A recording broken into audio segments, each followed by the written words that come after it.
Welcome to the special YouTube edition of One-on-One with Mitch Lafon. Joining me once again, former head of security for Kiss, Prince, Bon Jovi, Aerosmith, and many other bands, the one, the only, Andre Augustine.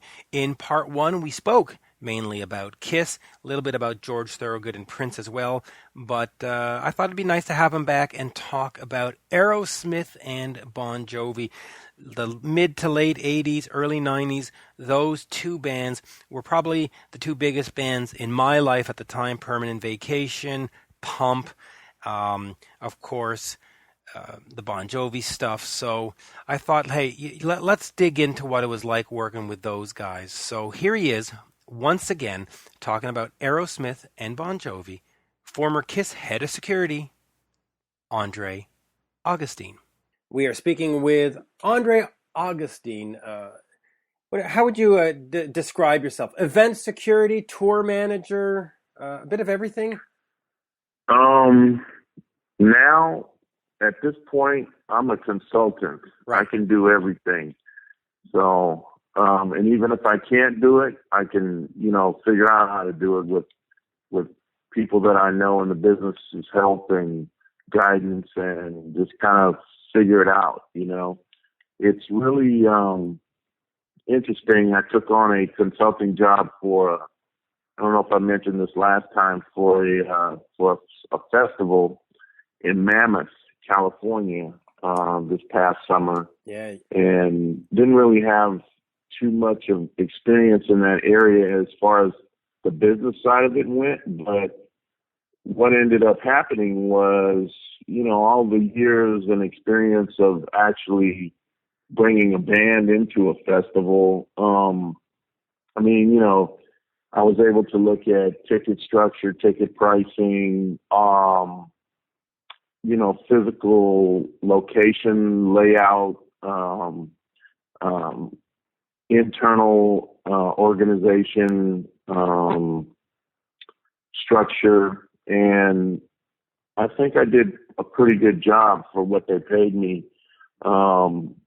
They took a few of my ideas and implemented them into the ticket structure and some of the ticket offerings that they changed around some things. And they, if everything goes the way that I think it's going to go with their sales this year, they'll probably end up, grossing probably maybe another $300,000, Wow. $350,000 just on a couple of little tweaks and, fixes that I suggested. So, for what they paid me, they got a lot back, in value. And it's a, relatively speaking, it's a small festival, but it has the potential because of where it is, and it's a blues festival, which is not, the most popular, genre of, music today, but, they could probably boost their attendance, another 3,000 to 4,000 easily with a few of the other suggestions that I think that they should implement. So it's interesting, but, at this stage, I'm not turning down any touring stuff, as far as not so much the security part of it, because, that's just more of a physical thing. And I've actually, come to realize that, for the most part, if you don't look the part, the client will tend to shy away, or the management will tend to shy away from you rather than, going on your reputation. You know what I'm saying? So it's not that I would turn down a security position at this point, but, what I would rather do is, and I call it being the first guy in and the last guy out, which is more tour management, which is, you need that guy there longer than you need the security guy. I've been in positions where, we've had a security team, and the first thing that they cut, is security, which never made sense to me because depending on who the client is, who the principal is, it could, something happens, in that area, in the wrong way, everything stops, So, you can lose a whole tour, that way. But, to pat myself on the back, for the most part, I've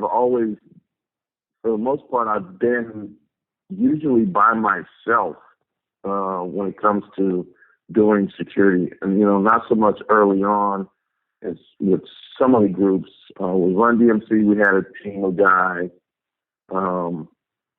With NWA, we had a team of guys. But when, George Thorogood, Pat Benatar, Aerosmith, there were two guys, always two guys. Kiss, I was always by myself. There was never more than just me. Prince, there's, a team of people, usually two at the most we had three. But, on call 24 hours a day on top of that. Yeah, on that one, you needed three people all the time. And then the other thing was, when he was, when I was with him, he was with his first wife, which was Maite, and, someone had to be with her as well. So there was three of us on him, and then she had her own, person as well. So, it was like, sometimes it's, it's more than one and a team, but a lot of times it's just me. Nelson, it was just me. Like I said, Pat Benatar was just me. And you come into a situation where there's always a principal, but then, you have a band and Bon Jovi was one guy, it was just me. And so, the main emphasis is John, but Richie is just as recognizable. And so is Dave Bryan. They all are, really. But as far as popularity and people wanting to get to them, not so much to do them harm, but just, in crowd situations, if we're separated, you go with the principal, but you always feel guilty because, the rest of the band is exposed, Right. if we don't all stay together. Yeah. So, it's an interesting, dynamic, but it happens like that sometimes. Now, sorry to cut you off. The last time we spoke, we had a lot of good Kiss stories, and another band that was big for me back in the day was Aerosmith. You had mentioned Tim Collins in passing in the last interview. So let's start with Aerosmith today. When did you come into, the band got back together in 84. They never really broke up, but Joe and Brad came back in 84. They did Done with Mirrors, and it doesn't do anything. When do you come into the situation? I was brought in for the Pump tour. Okay, so after all of this. So, yeah, and this was after they came back from, I guess, their rehabs and got clean and sober. And so the first thing that was asked about, or when I interviewed with Bob Dowd, who was the tour manager at the time, it was also an interesting story because Bob Dowd was an ex-security person for them for years, and he transitioned from doing security to tour management. Okay, and so he had his background was in law enforcement, so Bob knew, the ins and outs of security, road security, band, security like that. But it was a different kind of background. He was law enforcement, whereas I was crowd management and had no inkling, no desire to do things in a more law enforcement type, with a law enforcement type demeanor. But, you know, my professionalism and the way I do things is very kind of on the strict side. You know, I like a plan and to stick with a plan and not really, you know, do like a rock and roll kind of thing where you see a lot of guys that do what I do in that area that just kind of follow guys around, you know, and don't really have a plan and don't really know how to walk in and out of buildings, and they kind of just let the principal take the lead and they just follow them around. And then if something happens, you know, they're there to jump in after the fact. Whereas the way I like to do things is I like to make a preparation, you know. I like to know where we're going. I like to know kind of the layout. So I do a lot of what they call, you know, a lot of prep work, you know. I do a lot of stuff where if I have time and the resources, I'll go ahead and look at, you know, where we're going and look at how we're going to go in, how we're coming out, where we're going to be when we're inside, you know, if it's, you know, whatever it is, a venue, a room, a bar, a club, you know, a restaurant, a mall, whatever it might be. So I like to be familiar with the surroundings so that, you know, if something happens, I know what, you know, what to do and where to go. Right. But so the first thing that was asked to me, which is going in here, and we're going down a different street now, was, did I drink or take any drugs? That was one of the first questions that Bob asked me. Okay. And of course, you know, a lot of people in this business, they do, you know, whatever they do. But my background was such that I was always in athletics, in some kind of sport, you know, throughout, you know, being a kid. I played, you know, in Little League, everything, Pop Warner, everything. And, you know, I was an athlete in high school, college, and played a little bit in the pro. So, you know, my whole take on that was, you know, when you have the most freedom growing up, it is usually in college. But, you know, the way I explained it to people was that we were poor college students. You know, we were on scholarship, and, you know, there's not a lot of extra money around to do, you know, recreational things. So we just never did it. We didn't do it in high school, really. You know, we drank a little beer, you know, whatever, but we didn't really do, you know, much of that stuff. We weren't on the, you know, in high school you had the stoner kids, you had the bookworms, and then you had the athletes. And so we were the athletes, and we didn't really partake like that. You know, it was just not a lot of time, not a lot of money, and then not a whole lot of interest in it.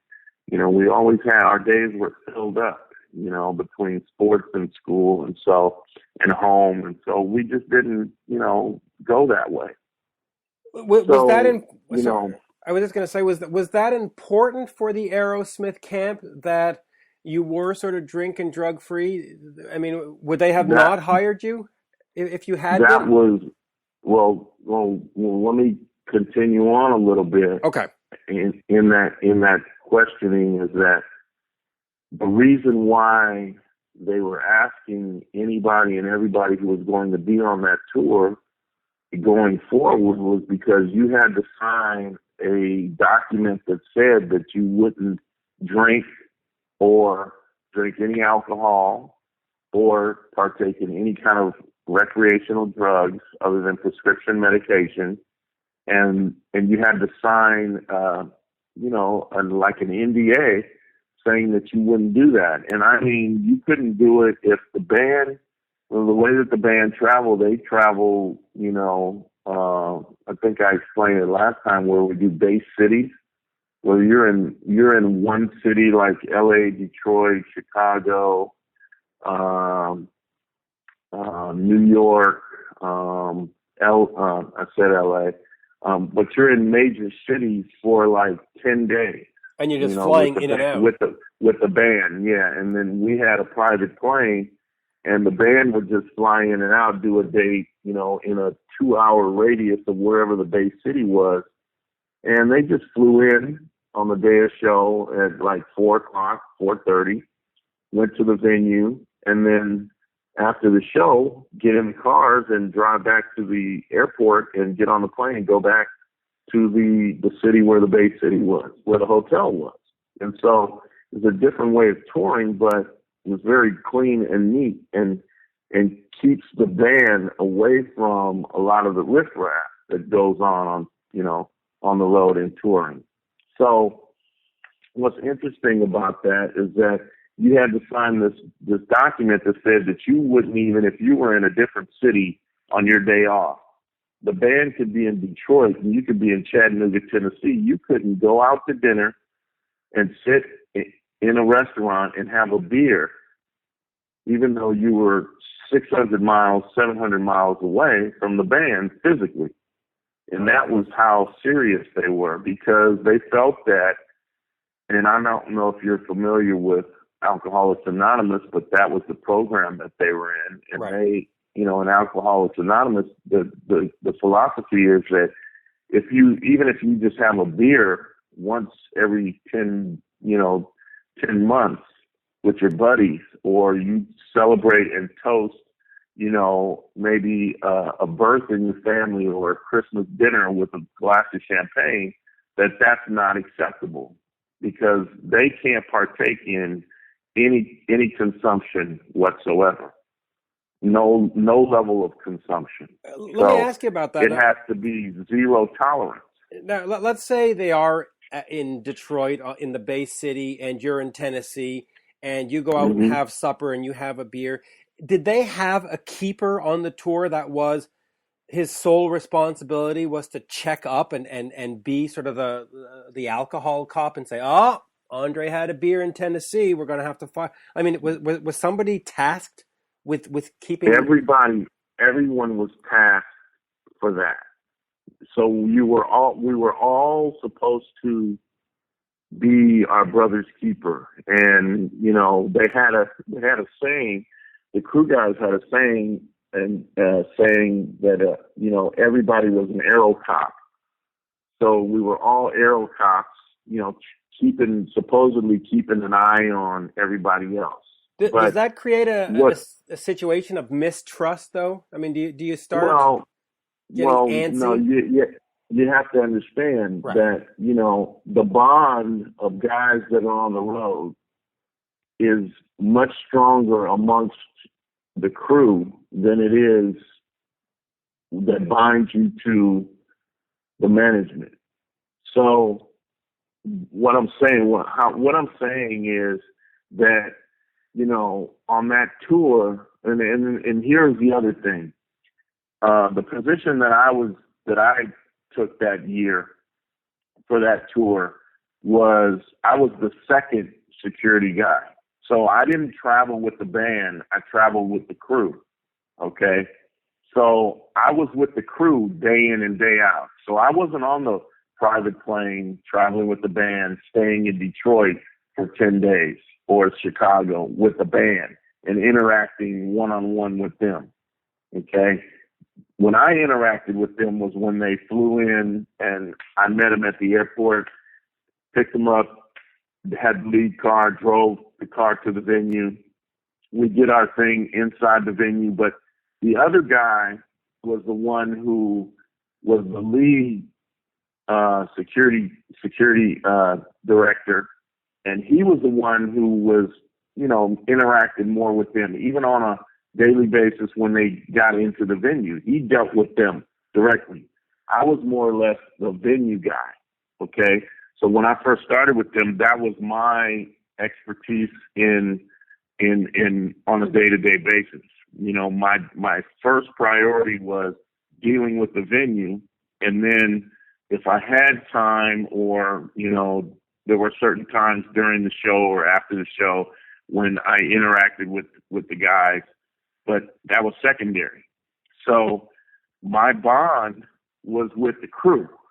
So, at the beginning of it, the history of my position was the person who was like kind of overseeing and making sure nobody was doing anything that they weren't supposed to be doing. But when you travel with 50 or 60 guys, and you get to know them and you eat meals together and you're living in the hotel and you're hanging out and you're going out and you're doing things together and you're doing that daily grind, you bond with those guys. You don't bond with on the other side. And so my position was like, even though I was supposed to like keep an eye on things and be the overseer, that's not how you feel. You can't possibly do that because you just can't. It's just like, the trust and the brotherhood of being on the road. You know what I'm saying? Right. So, and well, what it I'm wasn't understanding, like there was guys that were, out and out, doing, blowing meth and, drinking and being all out there. If they did it, and I'm not saying that guys didn't do it. I'm saying that, there may have been some things going on. I didn't see anything overtly because people, they understood that, now that this policy was in place and I'm going to agree to it, I have to honor it to a certain extent. So everybody kept everything behind closed doors. You know what I'm saying? Right. We weren't outwardly, guys weren't outwardly doing what they shouldn't be doing. So from keeping things from prying eyes, whoever that might be, So let me just, that was just the way it was. Right. So the understanding is that there was some stuff going out on the road, but there were some things going on the road, but of course, there was a brotherhood of you keep it to yourself. You don't. Yeah. Right. You keep it to yourself. You don't throw it in anybody's face. People did what they did, but it was done on a very quiet basis. Nobody was, people weren't partying on the bus. Normally you get, beer and, people smoke, smoke weed on the bus, relax. You need that kind of stuff. It's a highly stressful, Situation, right? a highly stressful day. You're in a situation where, there's millions of dollars on the line, for, implications of millions of dollars even going forward. You get a bad review because the sound was shitty in the building, whatever. They don't blame it on the building. They blame it on the sound engineer. So now, people are, management's looking at the sound engineer. Well, what's wrong with him, or whatever. And what is it? If guys are partying, that would be the first thing that they would point to. Is that, he's always getting high, maybe he was drinking, while he was mixing the show, whatever. So they eliminated all of that. You know what I'm saying? Right. When you signed that paper, you made an agreement. And so if something were to come up, they had a reason to, take action if they needed to, if they had to, but it was just a thing where, guys just didn't do anything to excess. And right. You really can't. Now, you really can't. It's a grind, Mitch. You know how it is. Oh yeah. It's tiring. It's a grind. Which is why interviewing is a lot more fun these days. You get to stay home and you get to sleep in your bed.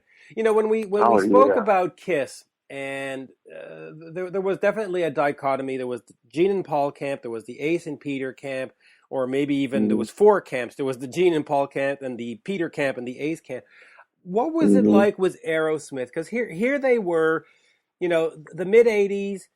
It didn't go so well. Then suddenly, Permanent Vacation becomes a smash. Pump is the follow up to the smash. So they're on this this financial high and a media high where. But was the band a band, or were they into separate little camps where Steven didn't talk to Brad and Brad didn't talk to Tom? Was it like that, or was it sort of like they were still one big happy family? No, it's if you give me the choice between one or the other, is one big happy family. Okay. Now, it wasn't like, during the off days, they went out and, held hands and skipped through the park and went to the movies together and, you know, Right. But that's went out to unrealistic, dinner. right? But, you know, when, for the most part, you know, the families as well were always out on the road, especially in the summertime. You know, when the kids were out of school or it was a Christmas break and we were away from Boston, you know, the families were always there. The wives were always, and even if the kids weren't, the wives were always out because they were part of the recovery process within AA. They all went to rehab together, to the rehabs, and they started the AA program.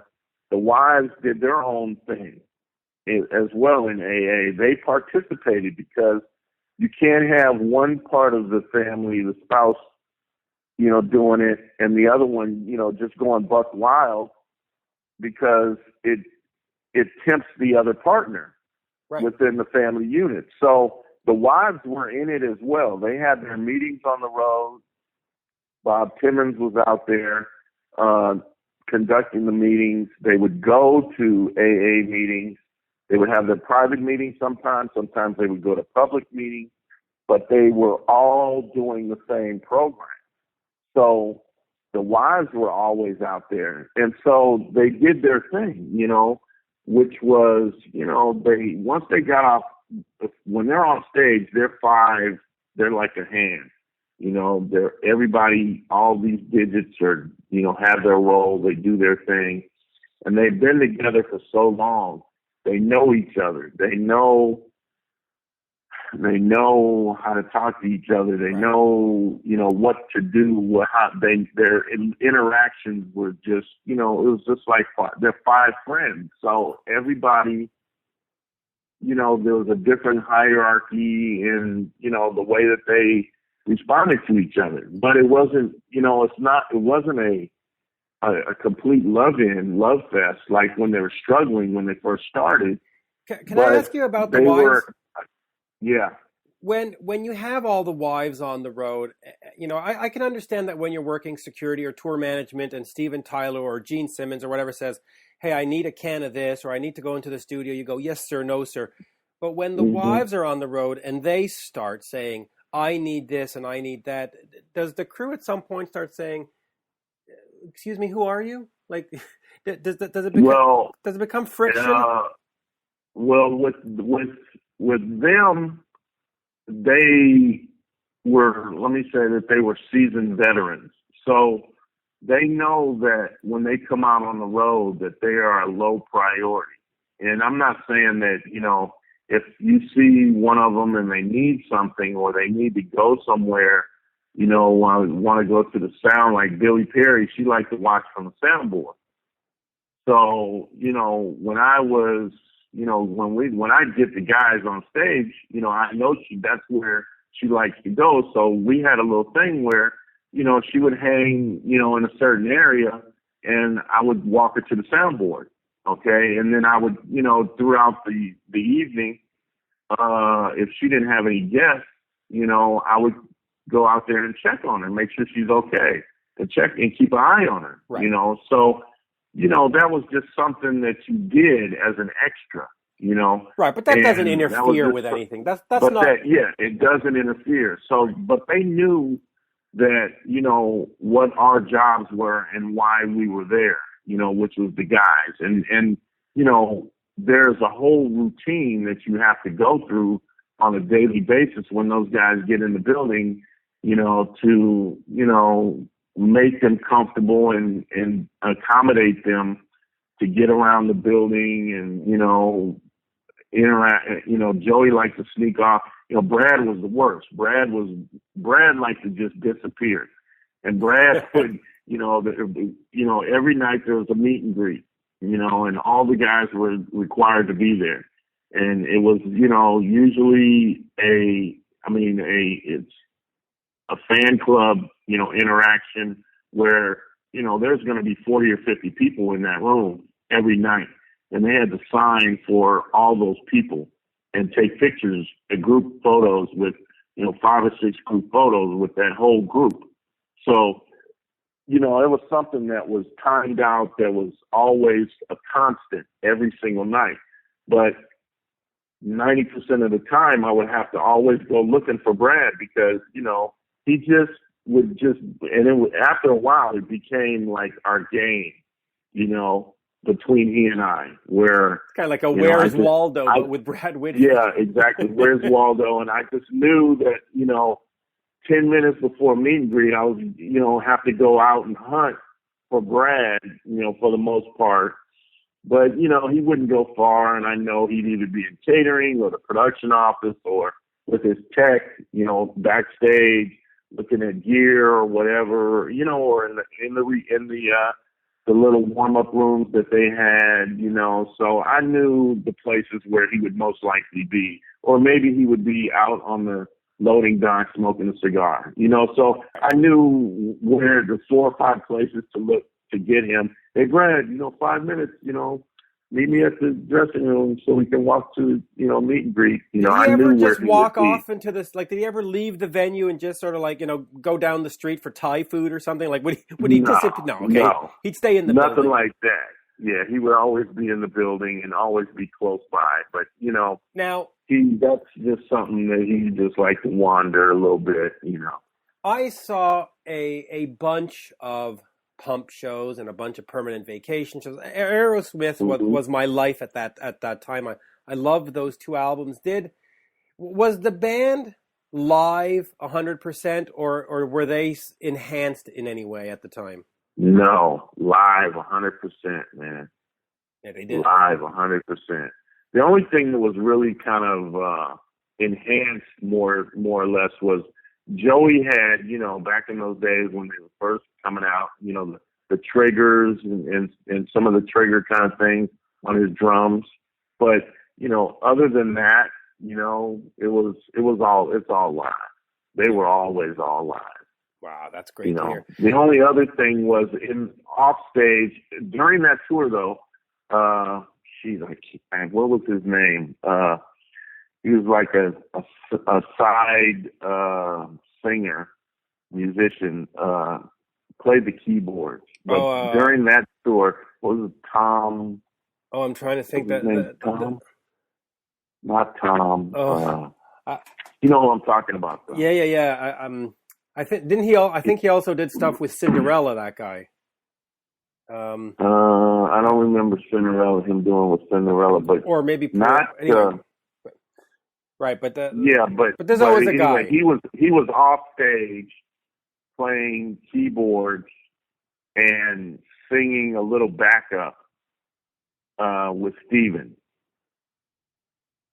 Backup vocals or doubling the vocals, which to me is different. Doubling the vocals a little bit, but not much. Okay. He would do certain, you know, some of the, well, you know, like when you heard on the record some of the doubling parts, he would do some of that stuff to make it sound more like the record. Was there ever a time where more like the record rather than enhancing it where Steven couldn't sing, because at that point his voice was off the chain incredible. You know. Was there ever a time where Steven's voice gave out on him and he, you know, our offstage guy did most of the singing or enhanced it to the point where he carried the show? No, never. After the Pump tour, did you stay with Aerosmith going into Get a Grip, or by then had you moved on to Kiss and Revenge? I guess you had moved on to Revenge by then. No, actually, what happened was, I believe the timing was, if I'm not mistaken, I think the timing was I was able to flip-flop them. So when I finished Pump, I think I went to Kiss, and then when that was over, I went back to Aerosmith. Right, because it was something like, you know, there was a break. You know what I'm saying? So that makes sense. Aerosmith broke. I think I went to Kiss, and then when that was done, I went directly from that back to Aerosmith. Okay. Right, because that makes sense. Because Aerosmith, after Pump, that came out in '89. They toured it, I think, through '90, maybe '91. Kiss is 90, Kiss is '92 with Revenge, and then Get a Grip is '93. So 93, and '94, yeah. Talk to me a little bit about the Get a Grip tour, just because, and I'm just thinking back to me as I don't want to say a kid. I mean, how old was I back then? I was like 25. Right. But I remember, Permanent Vacation I thought was fantastic. Pump I thought was great. And then Get a Grip came out. And I thought the shows were less interesting because of the song choices. I thought the album was less interesting. Was that a sense that the band and crew were feeling? Were they feeling that the crowd was starting to sort of just go, or was there still the same excitement, the same? Do you remember any of that? Yeah, that was the sense of it, and actually, I think the Get a Grip tour was a longer tour than the Pump tour was, and I think it was. We can only attribute that to a stronger outside of the U.S. Fan base, one, and two, a stronger. We did two runs in the U.S., two long runs in the U.S. where the first one was mostly major cities, a few secondary markets. And then the second one was we came back into the major markets, and then we really dug in to the secondary market the second time around. But we did two complete runs, in the U.S. and one run outside of the U.S. Europe. We did one Europe, we did one South America, one Asia, and I was just going to say, from my perspective as a fan, was that Aerosmith had gone from this like dangerous rock and roll band to the band that played crazy, crying, amazing, and it was just like, ugh. But I know, of course, it was definitely softer. Right, it was definitely softer. But I think that helped. But radio loved it, and radio loved it, and I think it helped to expand the fan base to a more, because there was a lot more females. Right, it went from a sausage fest to like the guys, right? So yeah, but no, they, the way that shifted, I think that was, it had to be more of John Kalodner's, idea of how to expand the fan base more than anything else, and pushing them in the direction, with those songs. And making those songs, the video hits, and exposing the band to, even a younger demographic rather than, the older fans. So, in terms of the sobriety on the Get a Grip tour, because if we fast forward to 2015, there was a period around, I guess, 2006 or 7 where Steven Tyler got into a little bit of trouble again.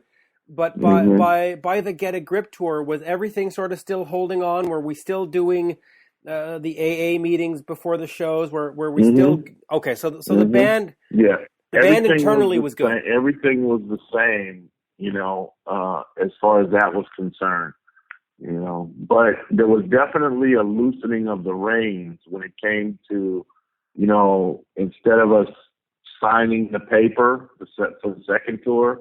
It was just, you just kind of, it was just implied. Right. Yeah, it was just implied that, you wouldn't be overly, indulgent. And they even relaxed it to the point where they said, well, what you do on your off days is your business. But if it affects your job performance, then, you're subject to, termination like any other job. So, right. There wasn't a strict aero cop. There was no aero cop. There was no tattletaling, implied tattletaling on each other, and keeping your eye on the other guy, kind of thing. It was a lot more relaxed and easy going. Do you think they were just being easygoing, or does it get to a point where trying to find road crew that's going to sign this sort of oppressive paper, they just can't. You just can't get the quality people, because I'm sure a lot of people are saying, "Listen, I'm not signing that. You want me to tour with you, great, but I'm not signing that." Was that part of the problem, you think, where they weren't just being nice? They were sort of, it was more of a business decision where, like, hey, if we want the best people, we're going to have to, you know. I don't think so. I think it was more of, you know, just kind of realizing and living in the real world where, you know, you just, as a rock and roll entity, as a band, you know, and I think that the guys were at the outset, you know, they were more dependent on Tim Collins's direction and his leadership, and you know, he was the catalyst to get them all to rehab, to get them cleaned up. And he said, you know, at the beginning, he said that, you know, I'm not taking you guys on, and I'm not doing this because, you know, unless you guys get clean and sober. And he actually, you know, he participated in that as well. So, you know, for his own selfish desires, he knew that it had to be a certain way for them to come back and Gotcha.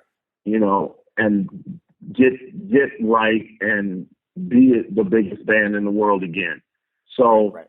But after the train left the station and they, you know, it was evident of where this thing was going to go to the highest levels, you know, there had to be a loosening of the reins, because you just can't be that way when, you know, you can't assume that everybody is the same way. You can't assume that everybody, you know, that drinks a beer, you know, on their off days in a restaurant with their, you know, their cheeseburger is a raving lunatic like Stephen and Joe were. And, you know, drinking a beer is a vast difference from being full-blown, you know, heroin addicts.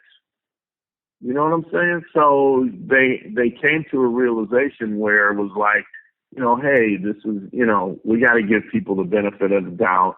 We have, you know, parameters that we live by, and we expect people to do their jobs and not come to work smelling like a brewery. Right. But on the other hand, you know, these are grown men who, you know, they deserve to be able to live their lives the way they want to live them, you know, and we have to respect their, you know, their judgment as, you know, professionals. And I guess the band was getting a little more confident in their abilities, right? When you're freshly undrunk, and if I can say it that way, you're a little nervous that the guy next to you with that one beer is going to tempt you. But when you're, right, I guess at this point, you're looking 7, 8 years after you started, you're probably like, you know what, I can sort of handle it. It's not a big deal. Right.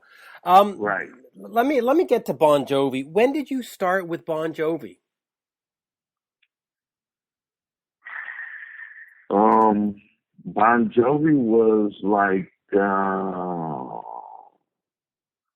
I'm trying to think when was it the 90s or years?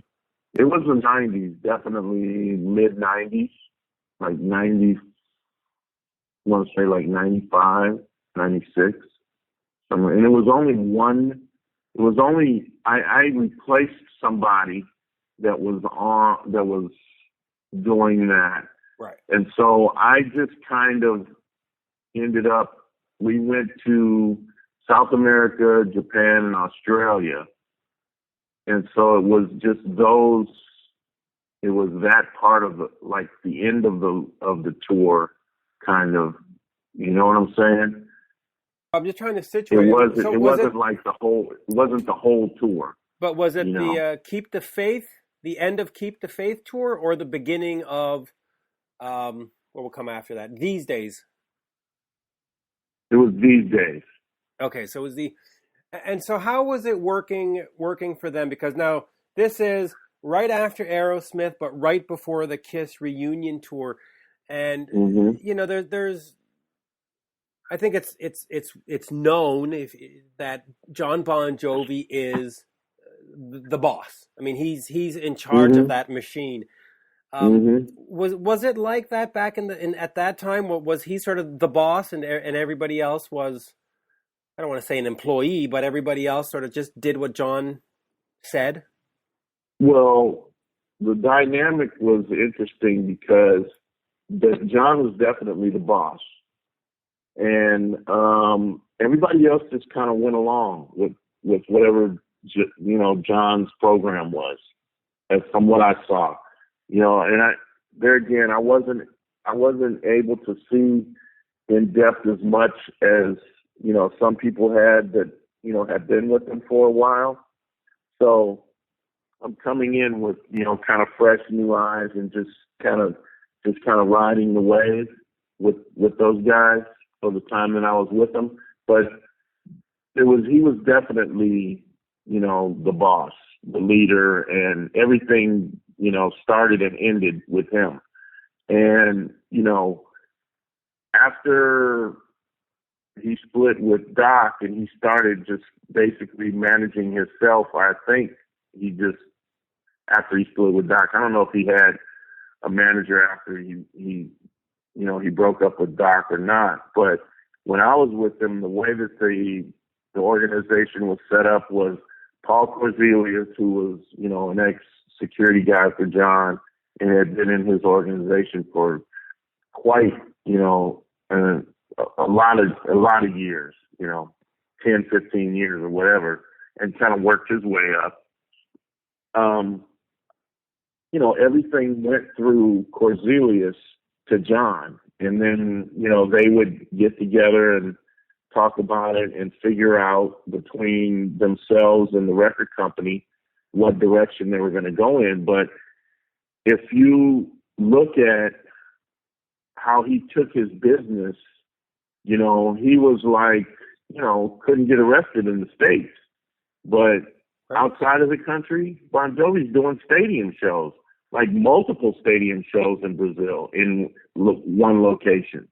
You know what I'm saying? So it's like he made more money outside of the country in all of those years and probably still does to this day rather than in the States because, everything changes so fast music-wise in the States. Outside of the States, things are more stable, and his fan base was fucking incredible outside of the States. I've never seen anything like that. It's U2. It's Bon Jovi. It's the same. You know what I'm saying? So, but yeah, John, it all stopped and started with John.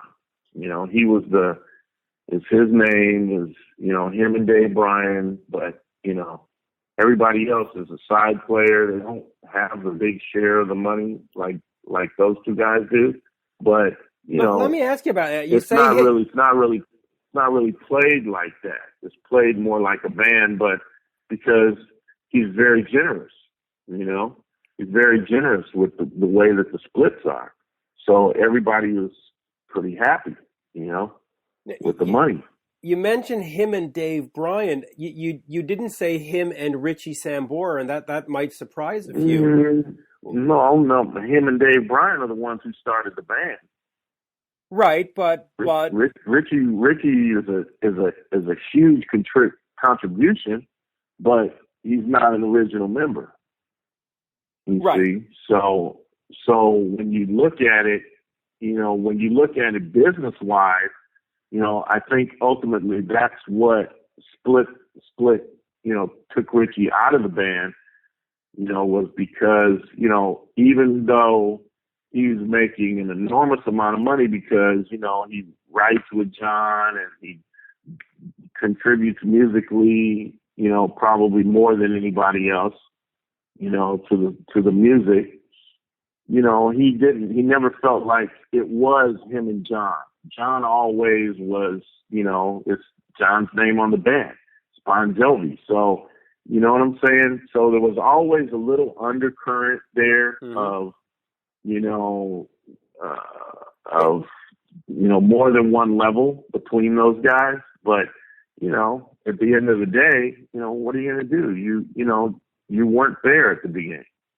I never thought of it that way. But, I know that he wasn't there at the beginning and that Aldo Nova played some guitar in the first. Mm-hmm. But when you look at what was going on in the media, when you look at, back in the day, Metal Edge magazine and Hit Parader and Rolling Stone, they talked about Richie and John the same way they talk about, Mick Jagger and Keith Richards, or the same way they talk about Stephen and Joe, that they're this team. But it never occurred to me that they really aren't this team, that this is John's band, and Richie was basically a studio guy or a Jersey club guy that was hired, I guess, to go out on that first tour. I never thought of that.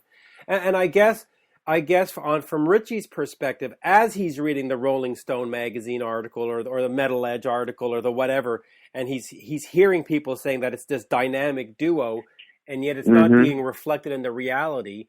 That's got to be frustrating and annoying, and no wonder he at some point he just sort of said, "Oh, the hell with this!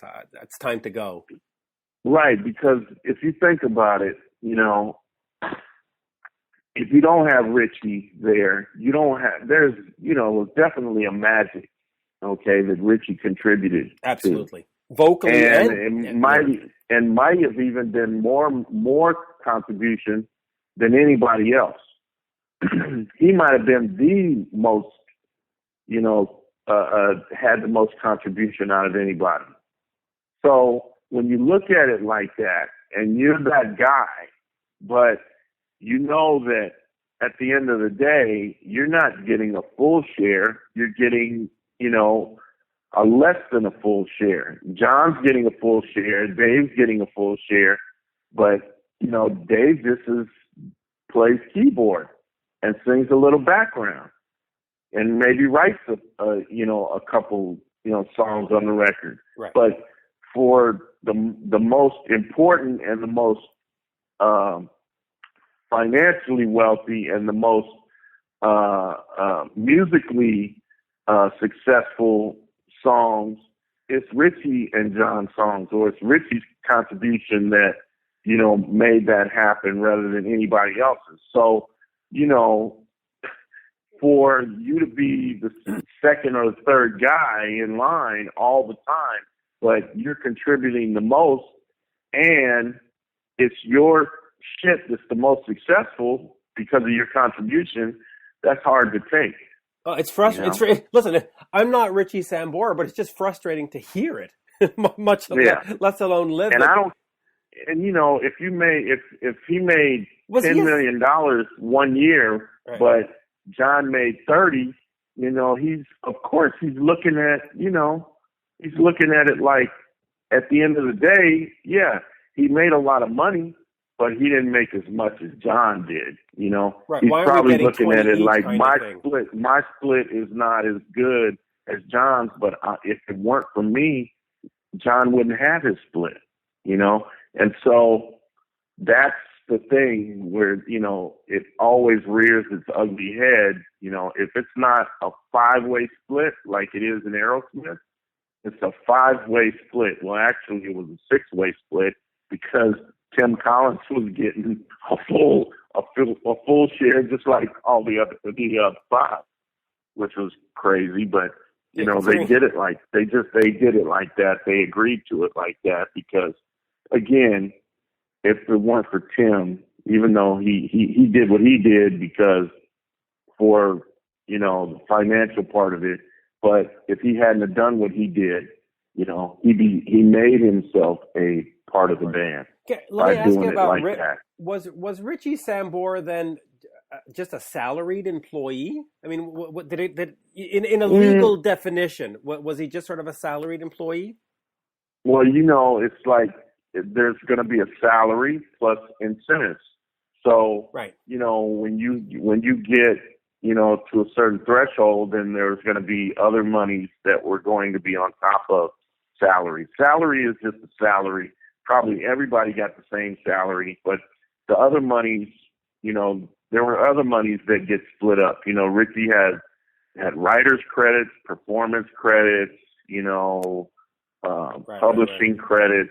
So, that other guys weren't privy to because he wrote on the songs, he arranged, a lot of the music, and so he got other monies too, but that's only for the music that's being sold. When you're talking about touring money, the touring money wasn't split up like that. Touring money was split up because, the way that the hierarchy went. So, there again, you're not getting, it's not being shared equally like it would be in an Aerosmith, situation where everybody was an equal partner, So the ticket sales and the merch money wasn't split equally among the five? Mm-mm. In the Bon Jovi? Well, No. well, in fact, I can see because that by then, I guess they had Huey McDonald on bass on the tour. Mm-hmm. So Exactly. I can understand that Huey's not getting a full cut, and I think Huey would understand why Huey's not getting a full cut. But and what about Tico? Tico's the same way. He's just a drummer, even though he contributed on the live recording. You know what I'm saying, and did the drum arrangements. It's still he just like Joey Kramer. Joey Kramer wouldn't even do the drum arrangements. Steven did the drum arrangements. Joey just came in and did them in the recording. Wow. Did his drum tracks. So Joey had the best deal out of anybody in Aerosmith because he had to do the least. He got the same as everybody else. Every night is physically more taxing for what he did rather than anybody else. But you know what I'm saying? When it came to off time and recording time, Joey showed up, did his drum tracks. He's done in, a week. Everybody else, Stephen and Joe and Brad and Tom, they got to be there damn near the whole time. And they got to do the rewrites and they got to do all whereas the drum tracks are late and you go. And even if there's some drum stuff that need to be redone, Joey just fly in and fly out, do his thing and go. No wonder they gave him a drum solo every night. They said, go earn your money, son of a gun. Oh, man, Joey was my guy. So at the end of the show, I would walk everybody off stage. Joey would be the last guy. I would go up to the drum riser and just grab him and almost literally carry him to the dressing room. He would be so fucking exhausted, Right. Throw a towel around him and damn near carry him back to the dressing room. He could barely fucking make it. Unbelievable. And I was the one that used to get him. He was drinking, water during the shows, and I changed him up, and I would put, make a Gatorade mix for him and put Gatorade in his, give him a sports drink rather than water. I mean, he wasn't doing that before. And I helped him also with his training a little bit, his aerobic training. Devised a couple of times a program for him to do during tour and before tour. Now, we said that we were going to do probably another 20 minutes. We've once again managed to go on and on and on. But let me finish with this then, just quickly on Bon Jovi again. By the time you were there, Huey McDonald was back in the band. And of course, folks that don't know, Huey played on pretty much every single Bon Jovi album as a ghost musician. But were you privy to anything that had gone on with Alec John Such? I mean, he left Bon Jovi and basically fell off the face of the earth. Nobody knows where he went. He didn't give any interviews. He signed probably a non-disclosure agreement, I'm guessing, because otherwise, why would he not be talking? Right. Did he come to the shows? Did the band ever mention anything about him? Did he just vanish? Never. His name never ever came up. That's unbelievable, right? I mean, you would hear stories here and there about Al, and how, wild and crazy he was, and, the costumes he would dress up in and how eccentric he was. But, those were just, stories, from days gone past. But as far as, where he was, what he was doing or anything like that, no, he never came up. So once he was gone, he was gone. He was erased from the conversation. And Mhm. I'll I ask you think about. Yeah, I think that was more from from him rather than them, because they didn't treat people like that. These gotcha. guys were really kind of down home, regular kind of guys from the neighborhood. Their backgrounds growing up, they're just kind of regular guys that just did their thing musically and hit a niche and became one of the biggest bands in the world. But they were John. You hear sometimes a lot of horror stories, but I'm gonna tell you, he treated me very fairly. He treated me very nice. He was not anything other than great to me. Right, a true professional. Yeah, very professional, really good guy to me. So he cared about he would ask me, "You okay? Everything? You need anything? You need anything changed? Anybody giving you any problems?" He one on one, was me and him. But a lot of times he would say, "Hey, I'm not doing anything. Go check on the guys." I was hired to work with him directly, but he was like, a lot of times he would be like, "Hey, I'm just going to be in my room, or I'm going to the gym or something like that in the hotel." And he would say, "Don't worry about me. Just, check on the guys. I'm okay. I'll see you, at such and such a time, whatever." And go from there, Yeah, It was actually very, very easy working with him. I got to say, I saw a lot of the These Days shows. I've seen a lot of all of these bands that you work with, and in the last 10 years, musically, I haven't really liked what John Bon Jovi's put out on record, but in concert, even up into 2015, in concert, a Bon Jovi show is still it's a great night. It's a great experience. I would never skip a Bon Jovi show. Even if they played Montreal tomorrow morning, I would go because he's just a great live performer. It's fun. Yeah. A lot of fun. Yeah. And he has a good time performing. Yeah. You can tell he's into it. He likes being up there. He likes giving that to the people. It's not and I think, the money is, of course, the money is important to him, but it's not, the main thing. And I will tell you, we had a conversation one time about money. And he said to me, he goes, "Andre," he goes, "once you get to about 200 million, he goes, you can't spend it all. He goes, your money just, whatever investment or wherever you have your money parked or whoever's working your money," he goes, "at that point, it just keeps multiplying.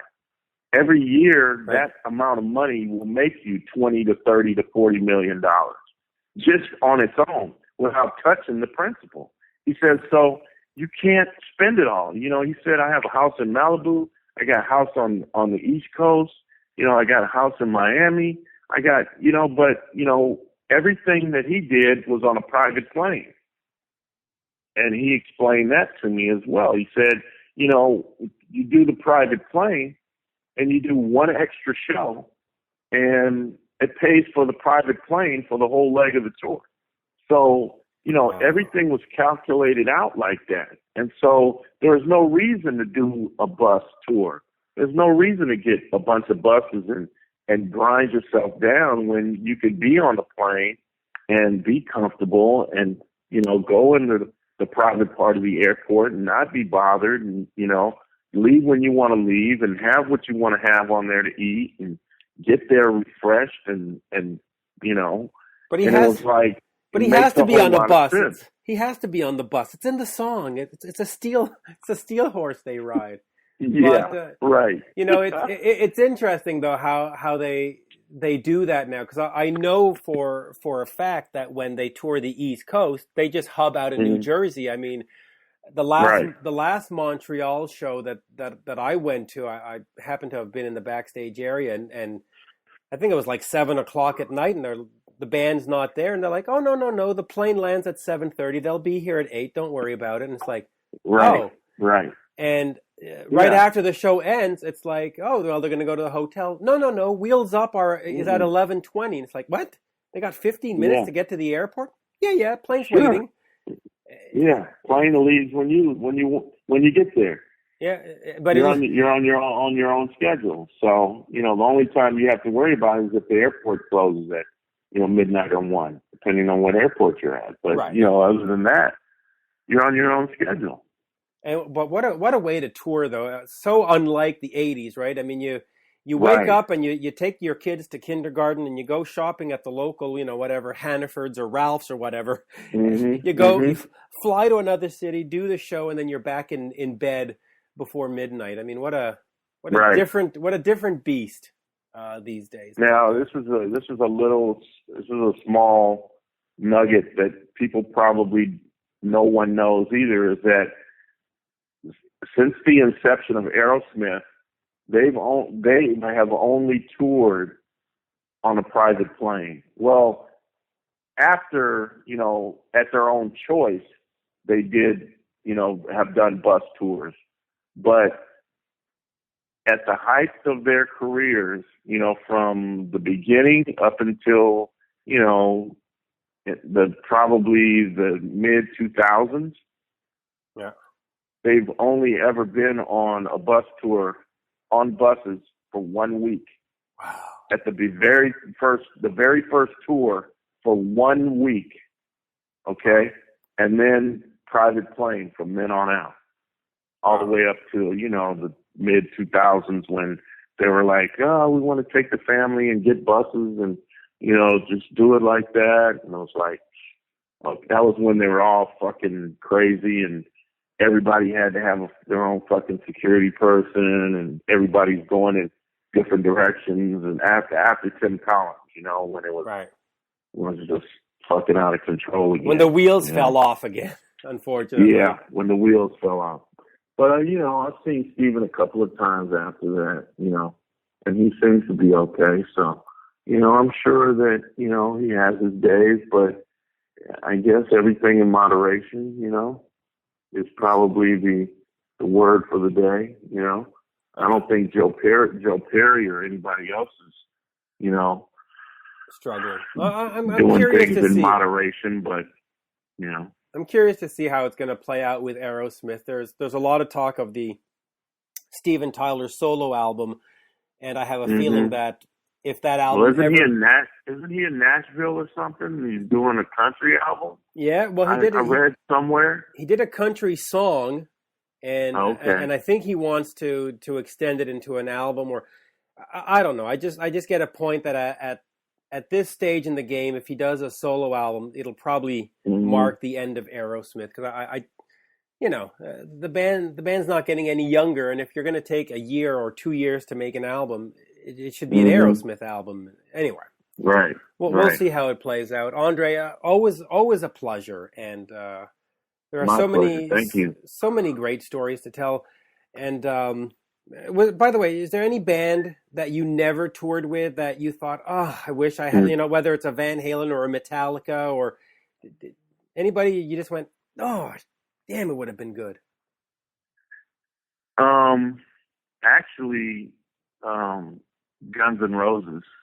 Yeah. Really. Yeah. Well, who knows? Yeah.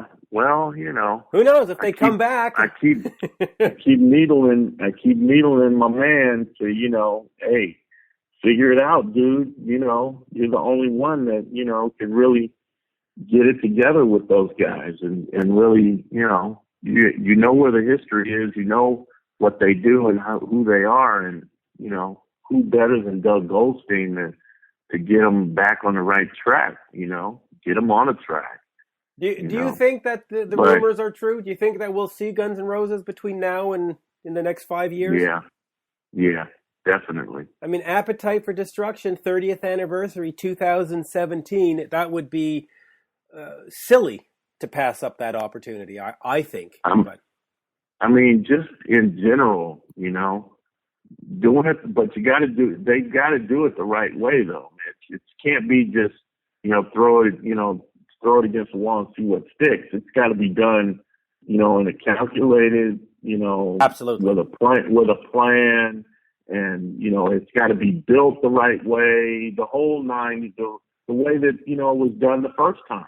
It's got to be almost done, duplicate that same game plan again, because you have a fan base but just like when Kiss put the makeup back on, you have a fan base, but you also want to expose it to new ears, to new faces, to new kids. You know what I'm saying? You want to, right? The people that didn't see it bring the the first old time with the new. Right. Because the old is only going to take you so far. But when you involve the new with the old and you get that good mix and that good synergy going again, there's no telling where it could go.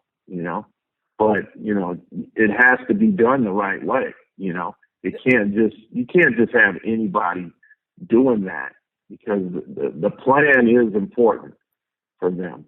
Yeah, the execution too is going to be important. I think as long as you have Slash and Axl, I think you're on the right road.